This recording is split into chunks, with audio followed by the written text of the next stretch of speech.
All right, now let's break down what's happening in the US stock market. And behind me is the Standard & Poor's 500 index stocks categorized by sectors and also industries.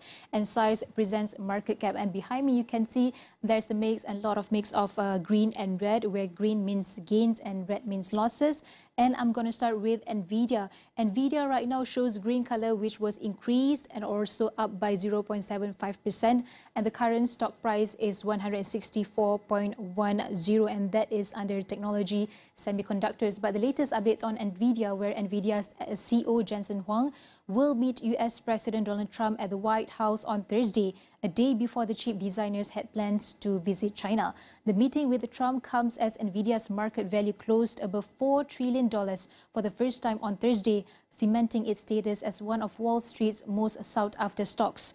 Huang has criticized the export restrictions the Trump administration imposed in April that stopped Nvidia from selling its H2O chip made for the China market, which he called a springboard to global success.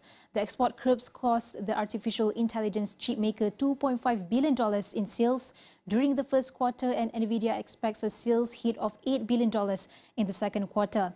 Huang told CNN in June that Nvidia would no longer include the China market in its revenue and profit forecasts after the stringent US trade restrictions on chip sales to the region. All right, that's Nvidia, but moving on to Apple. Apple right now shows green color as well, but it was up by 0.60%, and the current stock price is 212.41, and that's under technology consumer electronics. But the latest updates on Apple, where Apple, Visa and also MasterCard have persuaded a US judge to dismiss a lawsuit accusing them of conspiring to suppress competition in the payments network market and causing merchants to pay inflated transaction fees. US District Judge David Dugan in Illinois ruled on Wednesday that the merchants had not provided enough evidence to support their claim that Apple illegally declined to launch a competing payment network to rival Visa and MasterCard. Dugan found that the plaintiffs offered only a slew of circumstantial allegations, but allowed them to amend their lawsuit to strengthen their claims. The defendants had denied any wrongdoing and urged Dugan to dismiss the lawsuit.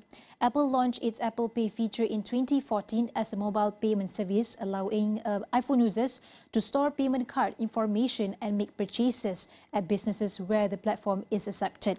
Moving on to Tesla. Tesla also shows green color as well, which was upped for a significant number by 4.73%, and the current stock price is 309.87, and this is under auto manufacturers, where Tesla will expand its robo-taxi service to the San Francisco Bay Area in a month or two, depending on regulatory approvals, CEO Elon Musk said on Wednesday.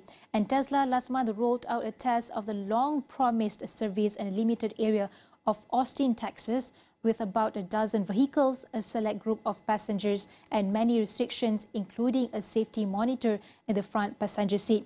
Meanwhile, Grok AI will be available in Tesla vehicles next week, as the latest, the EV maker's CEO Elon Musk said in a post on X Thursday. Musk AI startup xAI launched a Grok 4, its latest flagship AI model, on Wednesday. While Musk had earlier said Tesla vehicles would be equipped with Grok, the billionaire CEO had not shared a timeline. All right, that's the latest updates on US market. We'll be bringing more updates next week.